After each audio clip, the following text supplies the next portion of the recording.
আসসালামু আলাইকুম, শুভেচ্ছা সহ সকলকে স্বাগত জানাচ্ছি চ্যানেল আই সংবাদে। এখনকার আয়োজন নিয়ে আপনাদের সাথে আছি আমি Fabliha Bushra.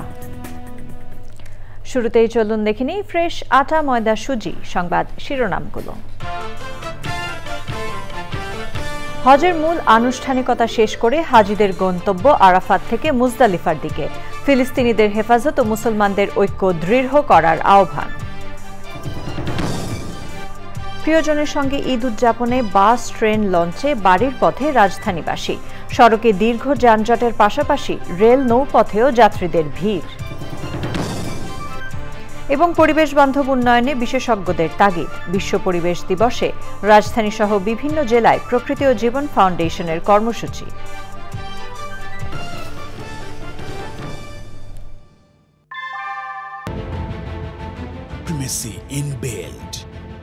German technology, Bangladesh's first thermix rod, Salam Steel Thermax.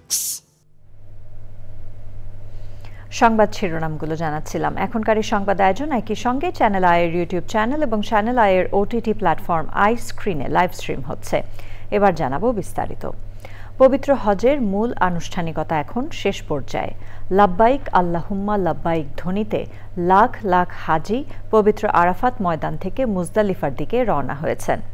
পবিত্র হজের খুতবায় ফিলিস্তিনিদের হেফাজত করতে আল্লাহর কাছে দোয়া চেয়ে মুসলমানদের ঐক্যের বন্ধন দৃঢ় করার আহ্বান জানিয়েছেন আরাফাতের ময়দানের খতিব। যার যার মোনাজাতে নিজের পরিবার এবং বিশ্ব মানবতার মঙ্গল কামনা করেন সমবেত হাজিরা। চকর মালিথার রিপোর্ট।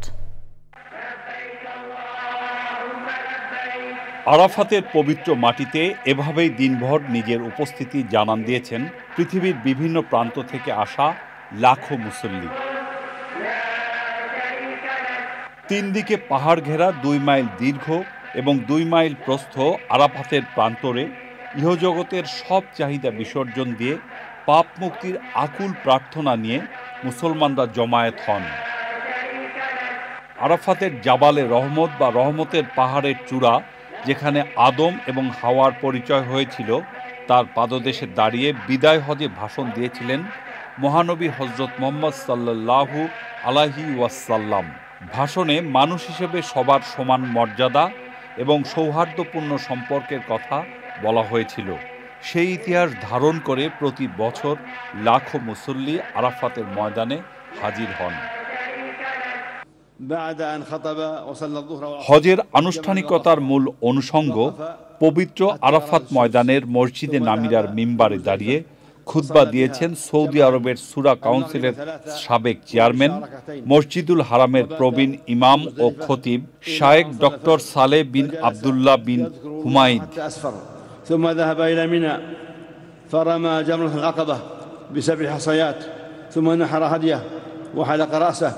বাংলাদেশ সময় 3টা 18 মিনিটে শুরু হয়ে 3টা 40 মিনিট পর্যন্ত টানা 22 মিনিট খুতবা দেন আরাফাতের খতিব। ইসলামের 5 স্তম্ভকে সমানভাবে গুরুত্ব দিয়ে বাস্তব জীবনে তার প্রতিফলন ঘটানোর আহ্বান জানান তিনি।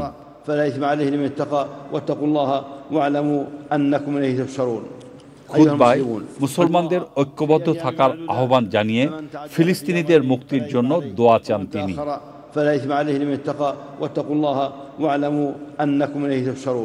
22 মিনিটের খুতবা শেষে এবছরের আরাফাতের ময়দানে খতিব আনুষ্ঠানিক কোনো মোনাজাত করেননি।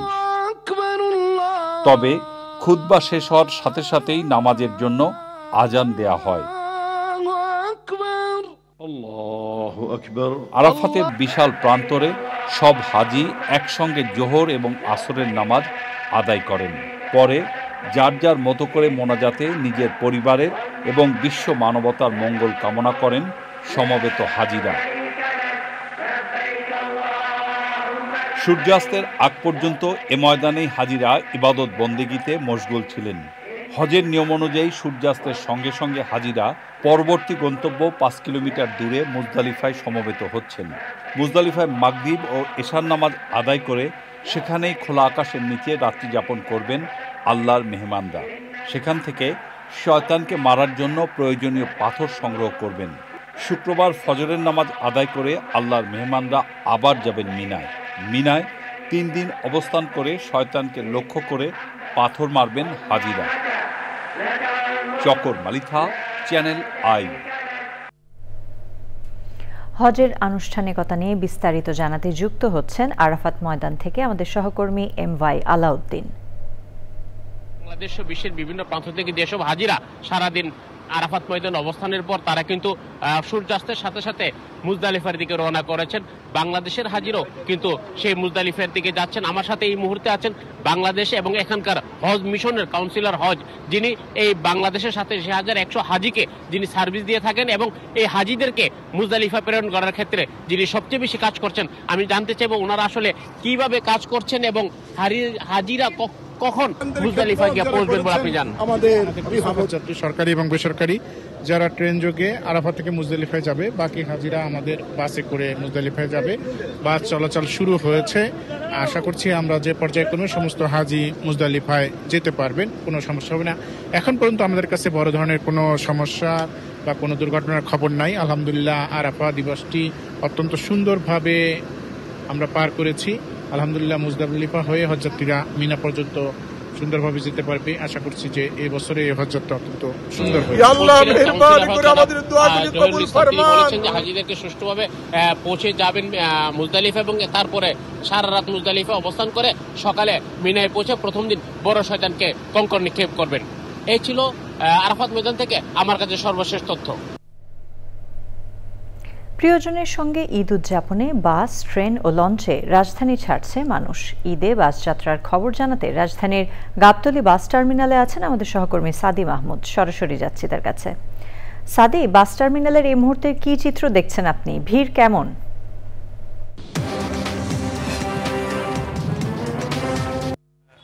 ধন্যবাদ আপনাকে। গাবতলী বাস টার্মিনাল এলাকার সবশেষ অবস্থা যদি আপনাকে জানাতে চাই তাহলে বলতে হবে যে রাত যত গভীর হচ্ছে এই এলাকায় কিন্তু ঘরমুখো মানুষের চাপ কিন্তু তত বাড়ছে। আমি আসলে বিকেল থেকেই এই গাবতলী বাস টার্মিনাল এলাকায় অবস্থান করছি। তখন যে পরিমাণ যাত্রী দেখেছি এখন কিন্তু সেটি আমার কাছে অনেক বেশি মনে হচ্ছে। এই যাত্রী সাধারণ যারা আছেন তাদের সাথে আমি কথা বলার চেষ্টা করেছি। যারা টিকিট কিনেছেন তারা যেটি বলছেন যে টিকিট কেনার পরও আসলে সময় মতো তারা যেতে পারছেন না। রাস্তায় যানজট থাকার কারণে কিন্তু সময় মতো কোনো বাসই আসলে ছেড়ে যাচ্ছে না, এই অভিযোগ তারা আসলে করছেন। এর সাথে কিন্তু টিকিটের দাম যে বেশি নেওয়ার বিষয়টি সেটিও কিন্তু তারা আসলে বলছেন। আর যারা টিকিট কিনতে পারেননি, আসলে আমি যদি আপনাকে একটু দেখাতে পারতাম, আপনি আসলে দেখতেই পাচ্ছেন যে রাস্তায় তারা দাঁড়িয়ে আছেন। গাবতলী বাস টার্মিনাল এলাকার বাইরে কিন্তু রাস্তায় তারা দাঁড়িয়ে আছেন। এখানে বিভিন্ন ট্রাকে করে তারা যাচ্ছেন। বিভিন্ন জেলা থেকে গরু নিয়ে যেসব ট্রাক ঢাকায় প্রবেশ করেছিল, গরু নামিয়ে তারা ফেরার পথে কিন্তু খালি যাচ্ছিল। সেই সময় কিন্তু এইসব যাত্রী তারা আসলে নিয়ে বিভিন্ন জেলার উদ্দেশ্যে রওনা হচ্ছে। আর একটি বিষয় আপনাকে জানাতে চাই বুশরা, ঢাকা শহরে যেসব লোকাল বাস চলাচল করে, এছাড়া বিআরটিসির বাস রয়েছে, সেই বাসগুলো কিন্তু এই টিকিট না কেনা যাত্রীদের কিন্তু নিয়ে কিন্তু বিভিন্ন জেলার উদ্দেশ্যে আসলে রওনা হচ্ছেন। যারা পরিবহন সংশ্লিষ্ট আছেন তাদের সাথে আমি কথা বলার চেষ্টা করেছি। তারা বলছেন যে তারা এক প্রকার বাধ্য হয়েই টিকিটের দাম কিছুটা বেশি নিচ্ছেন, কারণ আপনি জানেন যে যানজটের কারণে রাস্তায় একটি বাসকে অনেকক্ষণ থাকতে হচ্ছে, খরচ বেশি হয়ে যাচ্ছে, এই বিষয়টি তারা উল্লেখ করেছেন। আর এই গাবতলী বাস টার্মিনাল থেকে কিন্তু উত্তরবঙ্গের 16টি জেলার পাশাপাশি দক্ষিণবঙ্গের অনেক জেলায় কিন্তু এখান থেকে বাস ছেড়ে যায়, যার কারণে কিন্তু এই এলাকায় অনেকটা চাপ। আমি আসলে গতকাল আসলে যেহেতু শেষ কর্মদিবস ছিল, গতকাল থেকে চাপ ছিল, আজকে কিন্তু সেটি অনেক বেড়েছে। এবং আমরা যতদূর জানতে পেরেছি এই রুটে সাভার, নবীনগর, বাইপাইল, চন্দ্রা, টাঙ্গাইল, যমুনা সেতু, এই রুটটাতে কিন্তু থেমে থেমে বাস যাচ্ছে। অনেক জায়গায় কিন্তু 8-10 কিলোমিটার মতো যানজট তৈরি হয়েছে, যার জন্য কিন্তু অনেক সময় 3 ঘন্টা 4 ঘন্টা রাস্তা কিন্তু 6 ঘন্টা 7 ঘন্টা 8 ঘন্টা লেগে যাচ্ছে। 6 ঘন্টার রাস্তা 10 ঘন্টা 12 ঘন্টা কিন্তু লেগে যাচ্ছে। সব মিলিয়ে যারা যাত্রী সাধারণ আছে তারা যেটি বলছেন যে এই ঈদ যাত্রায় তাদের ভোগান্তি হলেও দিন শেষে তারা বাড়ি ফিরতে পারছেন, আত্মীয় স্বজন এবং পরিবারের সাথে তারা ঈদ করতে পারবেন, এই জন্য তারা কিছুটা আসলে উচ্ছ্বাস প্রকাশ করেছেন। বুশরা।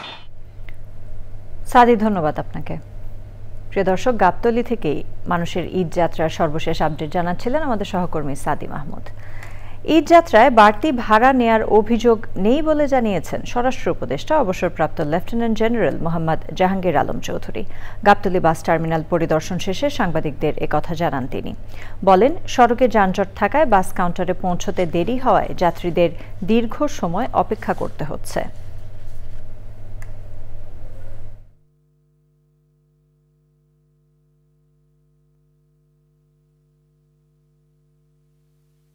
ঈদুল ফিতরের সময় যাওয়ার পথে পরে, আর ঈদুল আজহার সময় যাওয়ার পথে আমার আসার পথে হয়, যেহেতু গরুর গাড়িও তো আসতেছে, এই জন্য রাস্তাটা পুরো আগের মতো থাকে না। তবু আমি আপনাদের আশ্বস্ত করতে পারি ওই কোনো ধরনের সমস্যা হবে না। আইন শৃঙ্খলা বাহিনী কিন্তু তারা পুরোভাবে তারা প্রস্তুত আছে যে কোনো পরিস্থিতি মোকাবেলা করার জন্য। 2025 শিক্ষাবর্ষেও শুরুতে মাত্র 8% প্রতিষ্ঠান নির্দিষ্ট সময়ের মধ্যে বই ছাপিয়ে সরবরাহ করতে পেরেছে। মার্চের মধ্যে পেরেছে 91% প্রতিষ্ঠান। বিভিন্ন সময়ে কালো তালিকাভুক্ত হওয়ার পরও কাজ পেয়েছে এমন প্রতিষ্ঠানের সংখ্যা 8টি। চ্যানেল আইকে এসব তথ্য দিয়েছে জাতীয় শিক্ষাক্রম ও পাঠ্যপুস্তক বোর্ড এনসিটিবি। মোস্তফা মল্লিকের রিপোর্ট।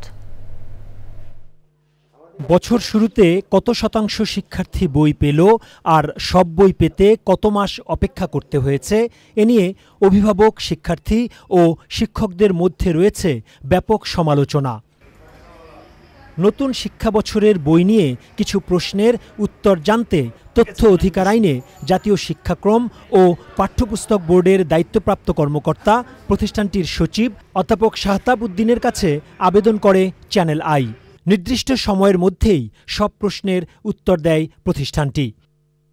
এনসিটিবি বলছে, প্রাক প্রাথমিক থেকে মাধ্যমিক পর্যন্ত 2,09,44,497 জন শিক্ষার্থীর জন্য 113টি বিষয়ের বই ছাপানো হয়েছে। বই ছাপানো, বাঁধাই, কাগজ সরবরাহ সহ আনুষঙ্গিক কাজের দরপত্রে 88টি প্রতিষ্ঠান অংশ নিয়েছে, যার মধ্যে 73টি প্রতিষ্ঠান কাজ পেয়েছে। মার্চ মাসের শেষ দিন পর্যন্ত কাজ পাওয়া শতভাগ প্রতিষ্ঠান বই পৌঁছাতে পেরেছে। প্রতিষ্ঠানগুলোর মধ্যে 6টি প্রতিষ্ঠান 1 জানুয়ারির আগেই বই সরবরাহ করেছে। 2025-এর যে বইটা গিয়েছে সেই বইটা আমরা টেন্ডার ফ্লোটিংই শুরু করেছি, যেহেতু পরিবর্তিত অবস্থা অনেকগুলি সিদ্ধান্ত নিয়ে করতে হয়েছে। এটা নভেম্বরে, তার মানে আর মার্চে যদি যে থাকে আমরা কিন্তু 5 মাসের মধ্যে টোটাল প্যাকেজটাকে কিন্তু আমরা দিতে হয়েছে। 2025 শিক্ষাবর্ষে কাজ পাওয়া প্রতিষ্ঠানগুলোর মধ্যে 2010 থেকে 2025 সাল পর্যন্ত এক বা একাধিকবার কালো তালিকাভুক্ত হয় Amazon, Tangail offset, Tangail printers, Monir press, Naima printing, Reza printers, Mohanagar offset এবং মিলন প্রিন্টিং প্রেস। এরপরেও এই প্রতিষ্ঠানগুলো কাজ পায় কি করে? কিছু ক্রাইটেরিয়ার ভিত্তিতে তো ব্ল্যাকলিস্ট করা হয়, ঠিক আছে। তো ব্ল্যাকলিস্ট করা হলেও এটার কিছু সময়ের জন্য করে, আজীবনের জন্য করে, এরকম একটা থাকতে পারে। তাহলে সেটা কোন ক্রাইটেরিয়াতে ফেলেছিল? যদি সেই ক্রাইটেরিয়া হয় একটা নির্দিষ্ট সময় বান্ধব, তাহলে সেই সময় বান্ধবের পরে আবার সে হতে পারে আইনের ভিত্তিতে।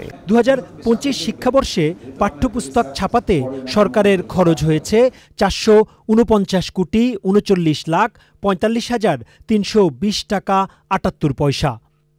Mostafa Mallik, channel I, Dhaka.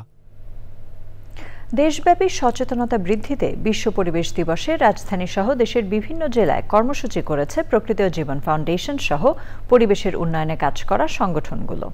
আয়োজনে অংশ নিয়ে জাতীয় অর্থনৈতিক ও সামাজিক লক্ষ্য অর্জনে পরিবেশ বান্ধব উন্নয়নের বিকল্প নেই বলেছেন বিশিষ্টজনরা।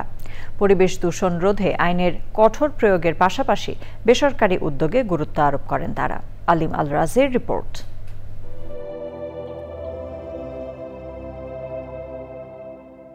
দিন দিন প্লাস্টিকের ব্যবহার বৃদ্ধি পাওয়ায় হুমকিতে পুরো বিশ্ব। প্লাস্টিক দূষণ আর নয়, বন্ধ করার এখনই সময়। বিশ্ব পরিবেশ দিবসের এমন প্রতিপাদ্য বলে দিচ্ছে ঠিক কতটা সংকটের মধ্য দিয়ে যাচ্ছে সভ্যতা।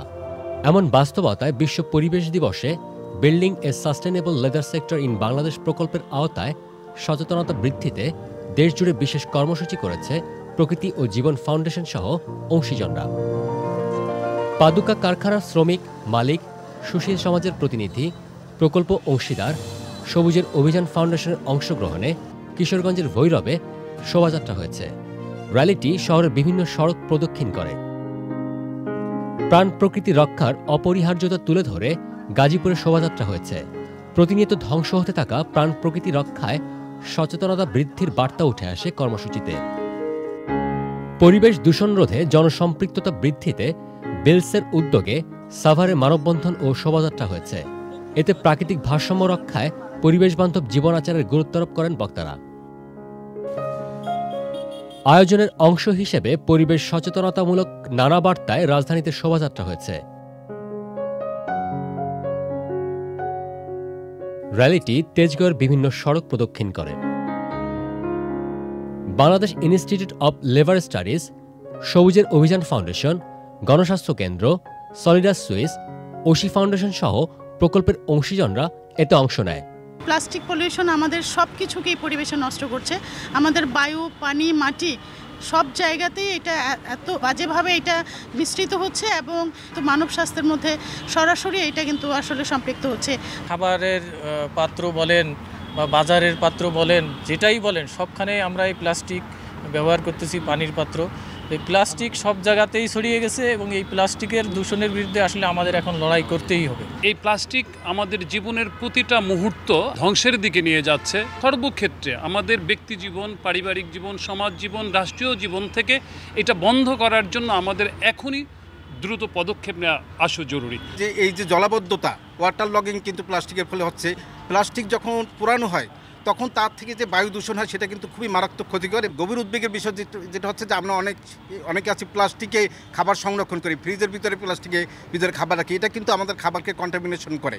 তা আমাদের সবারই আসলে বিষয়ে সচেতন হওয়া উচিত। আমাদেরকে অ্যাডপ্ট করতে হবে এই পরিবর্তিত ক্লাইমেটের সাথে এবং আমাদেরকে প্লাস্টিক সম্পর্কে চিন্তা করতে হবে সামনে। আমাদেরকে প্লাস্টিক রিফিউজ করতে হবে, আমাদেরকে প্লাস্টিক ইউজ রিডিউস করতে হবে, আমাদেরকে রিইউজ করতে হবে, আমাদেরকে রিথিঙ্ক করতে হবে প্লাস্টিকের ব্যাপারে। ভবিষ্যৎ প্রজন্মের বাসযোগ্য ধরিত্রী বিনির্মাণে সচেতনতার পাশাপাশি সমন্বিত পদক্ষেপের বাধ্যবাধকতা তুলে ধরেন প্রকৃতি ও জীবন ফাউন্ডেশন চেয়ারম্যান। দূষণে আমরা কিন্তু একেবারেই জর্জরিত। প্লাস্টিক দূষণ তো আছেই, পাশাপাশি মাটি দূষণ, পানি দূষণ, বায়ু দূষণ, শব্দ দূষণ এবং চামড়া শিল্পের যে দূষণ সেটাও কিন্তু মারাত্মক দূষণ এবং সেই দূষণকেও কিন্তু আমাদের কমাতে হবে।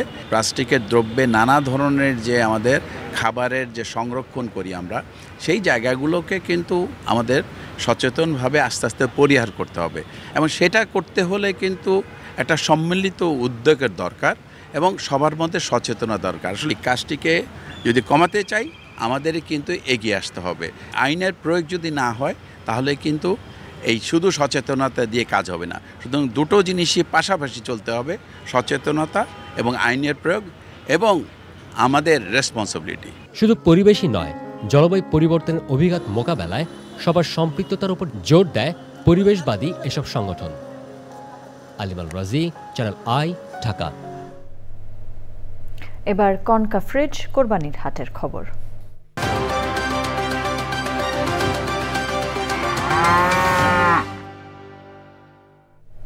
অ্যাক্টিভেটেড কার্বন ডিওডোরাইজার যুক্ত কনকা ফ্রিজে এক খাবারের গন্ধ অন্য খাবারে যেতে পারে না।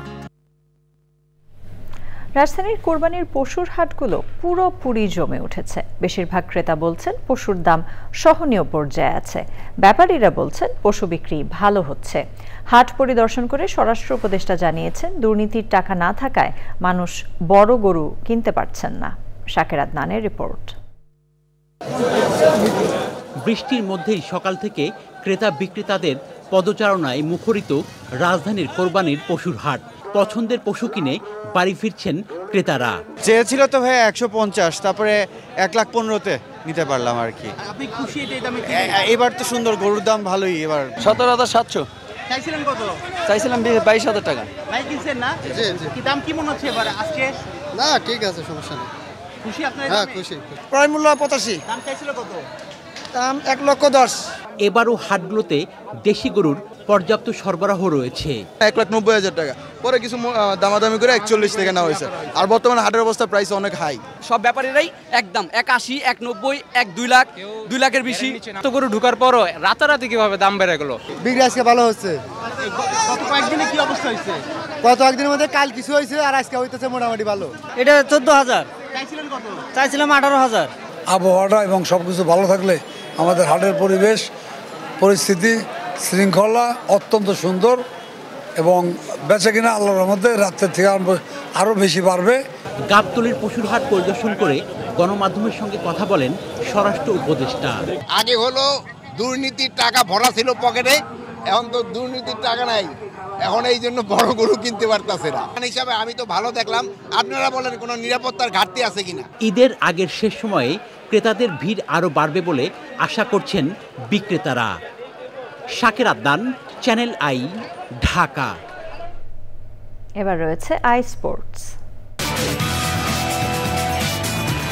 এবারে জানাবো অন্যান্য খবর।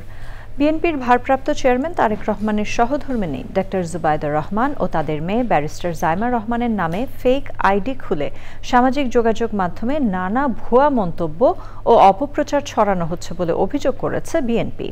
নয়াপল্টনে দলের কেন্দ্রীয় কার্যালয়ে সংবাদ সম্মেলনে বিএনপির সিনিয়র যুগ্ম মহাসচিব রুহুল কবির রিজভী জানিয়েছেন, প্রতারক চক্র এআই প্রযুক্তির মাধ্যমে তাদের ভুয়া ছবি ও ভিডিও তৈরি করে সামাজিক মাধ্যমে অপপ্রচার করছে। একটি কুচক্রী মহল জিয়া পরিবারকে নিয়ে বিভ্রান্তি তৈরির জন্য এমন মিথ্যা ও বানোয়াট অপপ্রচার চালাচ্ছে বলেও অভিযোগ তার।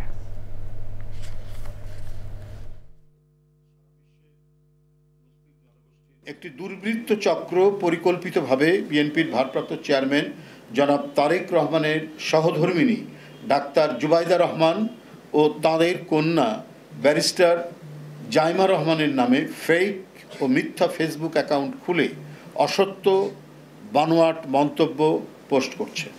আর্টিফিশিয়াল ইন্টেলিজেন্স ব্যবহার করে প্রতারক চক্র ডাক্তার জুবাইদা রহমান ও ব্যারিস্টার জাইমা রহমানের ছবি ও ভিডিও তৈরি করে সামাজিক যোগাযোগ মাধ্যমে প্রচার করছে, যা একেবারে বানোয়াট, ভিত্তিহীন, একেবারে অসত্য। এসব অপপ্রচারের লক্ষ্য হচ্ছে জনমনে জিয়া পরিবারকে নিয়ে বিভ্রান্তি সৃষ্টি করা। প্রিয় দর্শক, আপনারা দেখছেন চ্যানেল আই সংবাদ। সময় হয়ে গেল একটি বিরতি নেবার। বিরতির পর অন্যান্য খবরের সাথে আরো জানিয়ে ফিরব।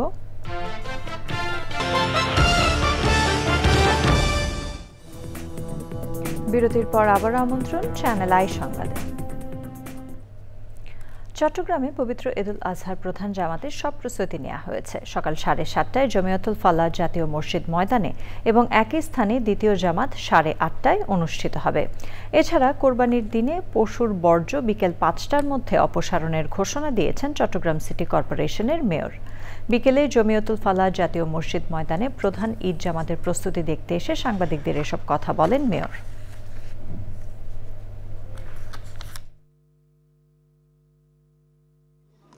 এখানে দুটি জামাত হবে, একটি 7:30টায় আর একটা হচ্ছে 8:30টায়। এবং এখানে আপনারা জানেন যে ফ্যাসিলিটিস যে এনশিওর আমরা যেটা করেছি, 142টার মতো আপনার ফ্যান থাকবে এবং 70টার মতো স্ট্যান্ড ফ্যান থাকবে। আর এখানে সিসিটিভি ফুটেজ থাকবে সার্বক্ষণিক, যাতে এখানে আমরা তার নিরাপত্তা জোরদার করার জন্য আমরা আশা করছি 6 থেকে 8 ঘন্টার মধ্যেই ইনশাল্লাহ আমরা চট্টগ্রাম শহরের এই পরিষ্কার পরিচ্ছন্নতা অভিযান আমরা চালাবো এবং সেটা আমরা কমপ্লিট করব। নিটোল টাটা আন্তর্জাতিক সংবাদ।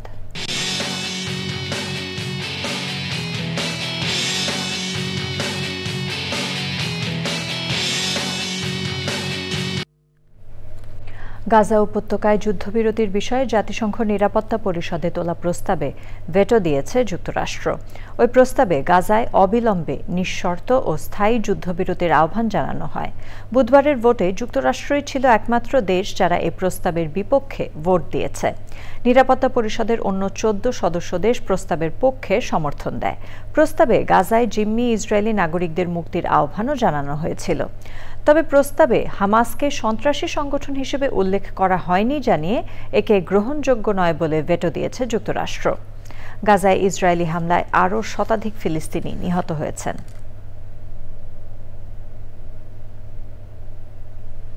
আই স্ক্রিন সাংস্কৃতিক সংবাদ।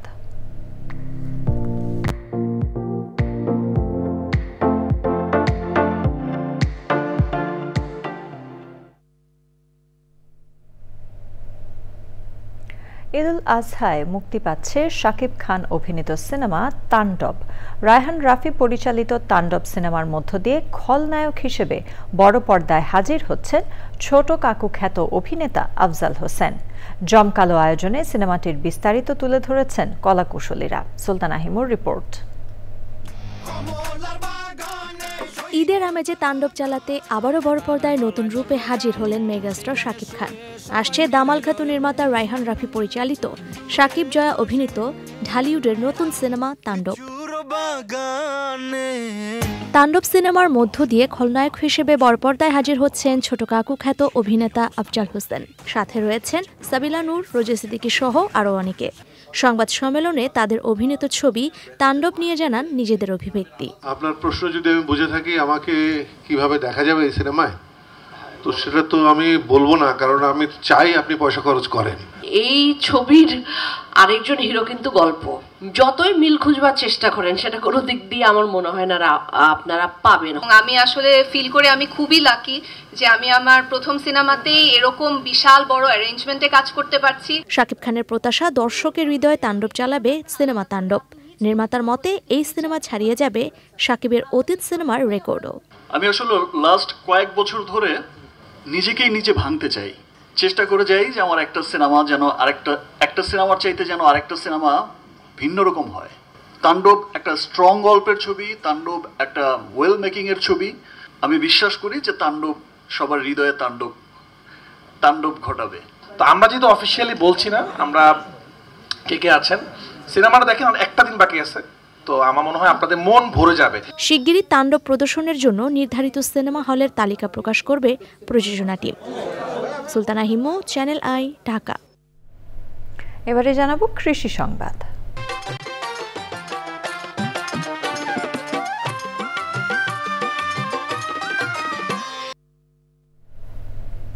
মৌলভীবাজারের বড়লেখা উপজেলায় মোহাম্মদনগর গ্রামে ঝিঙে চাষে সাফল্য পেয়েছেন স্থানীয় চাষিরা। ভালো ফলন ও দাম পেয়ে ঝিঙে এখন কৃষকদের কাছে অতি লাভজনক ফসল।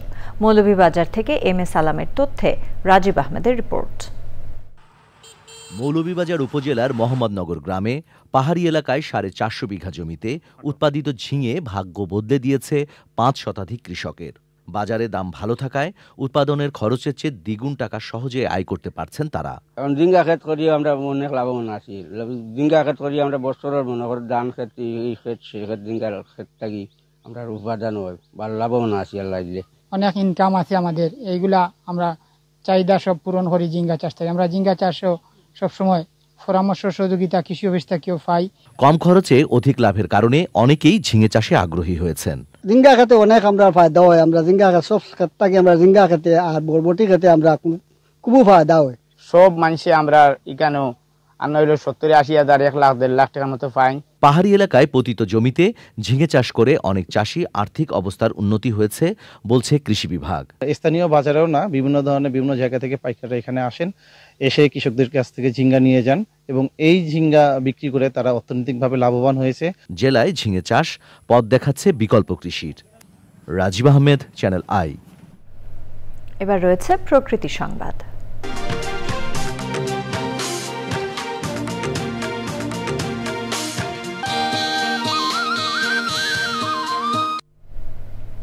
তীব্র পানির সংকট দেখা দিয়েছে ঝালকাঠি পৌরসভায়। দিনের বেশিরভাগ সময়ই মিলছে না পৌরসভার সরবরাহকৃত পানি। 2 বছর ধরে এমন ভোগান্তিতে পৌরসভার 20,000-এর বেশি মানুষ। স্থানীয়দের অভিযোগ, কর্তৃপক্ষের গাফিলতিতে দীর্ঘায়িত হচ্ছে পানির সংকট। তবে পাম্প নষ্ট হওয়ার পাশাপাশি লবণাক্ততা বেড়ে যাওয়ায় এমন পরিস্থিতির সৃষ্টি হয়েছে বলছে কর্তৃপক্ষ। মানিক রায়ের তথ্যে আফরোজা হাসির রিপোর্ট। জলবায়ু পরিবর্তনের বিরূপ প্রভাবে বাড়ছে বৈশ্বিক তাপমাত্রা। ভূগর্ভস্থ পানির স্তর নিচে নেমে যাওয়ার পাশাপাশি লবণাক্ততা বাড়ছে উপকূলীয় অঞ্চলগুলোতে। এমন পরিস্থিতিতে দেখা দিচ্ছে তীব্র পানি সংকট। ঝালকাঠি শহরের কাঠপট্টি, লঞ্চঘাট, কলাবাগান, পৌর খেয়াঘাট, কৃষ্ণকাঠি ও গুরুধাম সহ বিভিন্ন এলাকায় পৌরসভার সরবরাহকৃত লাইনেও মিলছে না পানি। অভিযোগ, পাম্প মেরামতে গড়িমসি ও পানি সরবরাহ পদ্ধতি আধুনিকায়ন না করায় 2 বছর ধরেই চরম দুর্ভোগে গ্রাহকরা। বয়স্ক মানুষ সব নদীতে গোসল করার লাগে, কোনো টাইমে পানি চায় না। আমাদের বিল নেই ঠিকই, কিন্তু আমাদের কোনো পানিই দেয় না। টাকা তো ঠিকই দেই, অথচ আমরা পানির কষ্ট হতে ভোগ করি। কষ্টগুলো করতেছে, এর ভোগান্তির ড্রাইভার কে নিবে? এটা তো অবশ্যই পৌরসভার বর্তমান প্রশাসককে নিতে হবে। নিরবিচ্ছিন্ন পানি সরবরাহে নানা পরিকল্পনার কথা জানিয়েছে পৌর কর্তৃপক্ষ। লবণাক্ততা এবং লেয়ার নিচে নামার জন্য আমরা চালু করতে পারছি না বা সরবরাহ করতে পারছি না। 7 টাউন প্রকল্প এগুলিকে পুনঃস্থাপন করবে, তাছাড়া আরও 4টি নতুন পাম্প করবে, 50 কিলোমিটারের উপরে পাইপলাইন করবে এবং বিদ্যুৎ অফিসের সামনে একটি ট্রিটমেন্ট প্ল্যান করবে, যে আমরা এখন যেভাবে সরাসরি পানি দিচ্ছি ওটাকে তারা ট্রিটমেন্ট করে পানি সরবরাহ করবে। শুধু পরিকল্পনায় সীমাবদ্ধ না থেকে জনভোগান্তি নিরসনে দ্রুত কার্যকর ব্যবস্থা নেওয়ার জোর দাবি স্থানীয়দের। আফরোজা হাসি, প্রকৃতি ও জীবন desk, channel I. Pubali bank বাণিজ্য সংবাদ।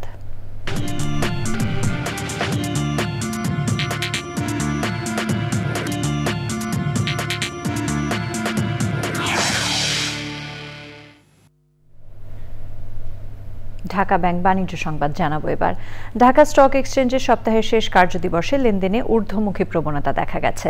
আগের কার্যদিবসের চেয়ে ডিএসইএক্স সূচক 44 পয়েন্ট বেড়ে 4709 পয়েন্টে দাঁড়িয়েছে। বেড়েছে বেশিরভাগ কোম্পানির শেয়ারের দাম। হাতবদল হয়েছে 396টি কোম্পানির 224 কোটি 49 লাখ টাকার শেয়ার ও মিউচুয়াল ফান্ড, যা আগের কার্যদিবসের চেয়ে 4 কোটি 56 লাখ টাকা কম। এর মধ্যে দাম বেড়েছে 277টির, কমেছে 55টির এবং অপরিবর্তিত রয়েছে 64টি কোম্পানির শেয়ারের দাম। সংবাদে আবারও একটি বিরতি নিয়ে নিচ্ছে এবং বিরতির পর জানিয়ে ফিরব।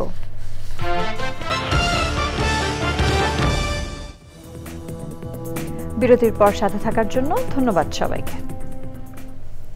কক্সবাজারের গর্জনিয়া সীমান্তে সেনাবাহিনীর নেতৃত্বে যৌথ বাহিনীর অভিযানে 2 সহযোগী সহ দুর্ধর্ষ শাহীন ডাকাতকে গ্রেফতার করা হয়েছে। তার আস্তানায় পাওয়া গেছে বিপুল পরিমাণ অস্ত্র ও গোলা বারুদ। এক প্রেস ব্রিফিংয়ে রামু সেনানিবাসের কর্মকর্তা লেফটেন্যান্ট কর্নেল মনোয়ার হোসেন এ তথ্য জানিয়েছেন। তিনি বলেন, শাহীন ডাকাতকে ধরার জন্য সেনাবাহিনীর গোয়েন্দা সংস্থা দীর্ঘদিন নজরদারি শুরু করে। বৃহস্পতিবার 10 পদাতিক ডিভিশনের 4টি টহল দল, র্যাব ও বিজিবি সমন্বিত অভিযানে তাদের গ্রেফতার করা হয়। পরে শাহীনের পাহাড়ি আস্তানা থেকে বিপুল পরিমাণ আগ্নেয়াস্ত্র, গোলা বারুদ ও লুণ্ঠিত মালামাল উদ্ধার করা হয়। বিশ্ব পরিবেশ দিবস উপলক্ষে জনসচেতনতামূলক র্যালি ও মানববন্ধন করেছে পরিবেশবাদী সংগঠন টাইগার অর্গানাইজেশন। র্যালিটি ঢাকা উত্তর সিটি কর্পোরেশনের 13 ও 14 নম্বর ওয়ার্ডের বিভিন্ন এলাকা প্রদক্ষিণ করে। পরে মানববন্ধনে পরিবেশ সুরক্ষার সবার সম্পৃক্ততার উপর জোর দেন বক্তারা। পশ্চিম কাজীপাড়া কেন্দ্রীয় বাড়ির মালিক কল্যাণ সমিতি ও টাইগার স্কোয়াডের সহযোগিতায় অনুষ্ঠানে ছিলেন বিশিষ্ট সমাজসেবক সিরাজুল ইসলাম, মোহাম্মদ আরিফুর রহমান, মোহাম্মদ জালাল হোসাইন এবং অন্যরা। বাগেরহাটের মোরেলগঞ্জে বিশ্ব পরিবেশ দিবস উদযাপন হয়েছে। মিশন গ্রিন বাংলাদেশের আয়োজনে জনসচেতনতামূলক প্রচারাভিযান, আলোচনা সভা, শোভাযাত্রা, গাছের চারা বিতরণ ও বৃক্ষরোপণ করা হয় এই আয়োজনে। বাংলাদেশ পরিবেশ আইনবিদ সমিতি BELA, BSO Bangladesh, youth for Sundarban, red crescent society, BD clean ও সিপিপি সহ স্থানীয় বিভিন্ন সামাজিক সংগঠন এবং সমাজকর্মীরা কর্মসূচিতে অংশ নেন। মংলার মেরিন ড্রাইভ রোডে প্রতীকী প্লাস্টিক বর্জ্য পরিচ্ছন্নতা অভিযান চালায় ধরিত্রী রক্ষায় আমরা, ওয়াটার কিপার্স বাংলাদেশ, পশুর রিভার ওয়াটার কিপার ও সার্ভিস বাংলাদেশ। এতে মোংলা পোর্ট পৌরসভার ডাম্পিং বর্জ্য সুন্দরবনের নদী ও পরিবেশ ভয়াবহভাবে দূষিত হচ্ছে বলে অভিযোগ করেন বক্তারা। সংবাদে আবারও সময় হয়ে গেল একটি বিরতি নেবার এবং বিরতির পর খেলার খবরে জানিয়ে ফিরব। বিরতির পর আবারও আমন্ত্রণ চ্যানেল আই সংবাদে। ব্রাহ্মণবাড়িয়ার নবীনগরে বাস চাপায় সিএনজি চালিত অটোরিকশার 3 যাত্রী নিহত হয়েছেন। বৃহস্পতিবার ভোরে নবীনগর কোম্পানিগঞ্জ সড়কে উপজেলার ইব্রাহিমপুর ইউনিয়নের বাঁশবাজার এলাকায় এ দুর্ঘটনা ঘটে। নবীনগর থানার উপপরিদর্শক আজাদুর রহমান জানান, ভোরে নবীনগর থেকে একটি যাত্রীবাহী সিএনজি চালিত অটোরিকশা কুমিল্লার কোম্পানিগঞ্জ যাওয়ার পথে বিপরীত দিক থেকে আসা একটি বাস সিএনজি চালিত অটোরিকশাকে চাপা দেয়। এতে ঘটনাস্থলে অটোরিকশার চালক সহ 3 জন নিহত হন। পুলিশ খবর পেয়ে 3 জনের মরদেহ উদ্ধার করে। ঘটনার পর বাসটিকে আটক করলেও চালক পলাতক রয়েছে।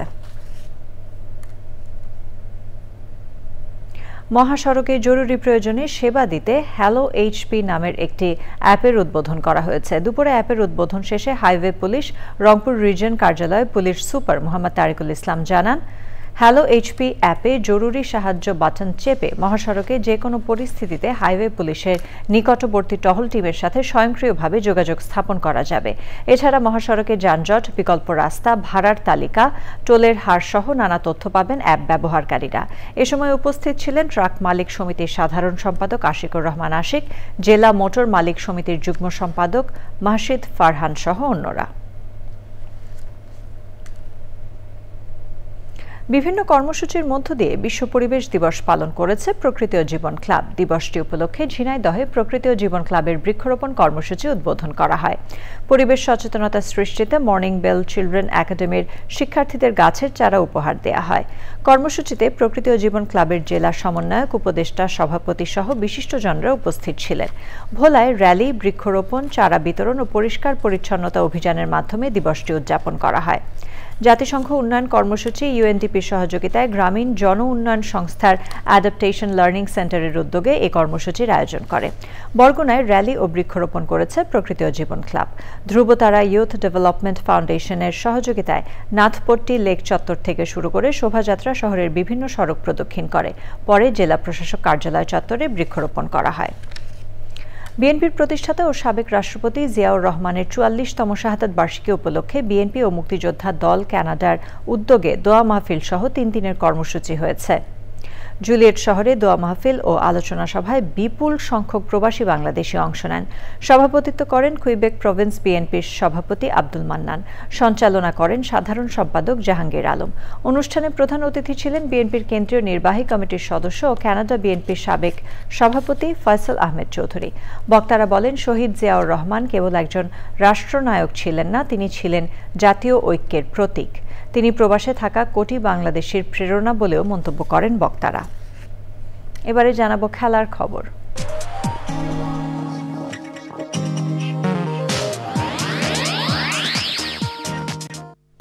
এরই সাথে আয়োজনের শেষ পর্যায়ে আমরা, তবে যাবার আগে ফ্রেশ আটা, ময়দা, সুজি সংবাদ শিরোনামগুলো জানিয়ে দিচ্ছি আরো একবার। হজের মূল আনুষ্ঠানিকতা শেষ করে হাজিদের গন্তব্য আরাফাত থেকে মুজদালিফার দিকে। ফিলিস্তিনিদের হেফাজত ও মুসলমানদের ঐক্য দৃঢ় করার আহ্বান। প্রিয়জনের সঙ্গে ঈদ উদযাপনে বাস, ট্রেন, লঞ্চে বাড়ির পথে রাজধানীবাসী। সড়কে দীর্ঘ যানজটের পাশাপাশি রেল, নৌপথেও যাত্রীদের ভিড়। এবং পরিবেশ বান্ধব উন্নয়নে বিশেষজ্ঞদের তাগিদ। বিশ্ব পরিবেশ দিবসে রাজধানী সহ বিভিন্ন জেলায় প্রকৃতি ও জীবন ফাউন্ডেশনের কর্মসূচি।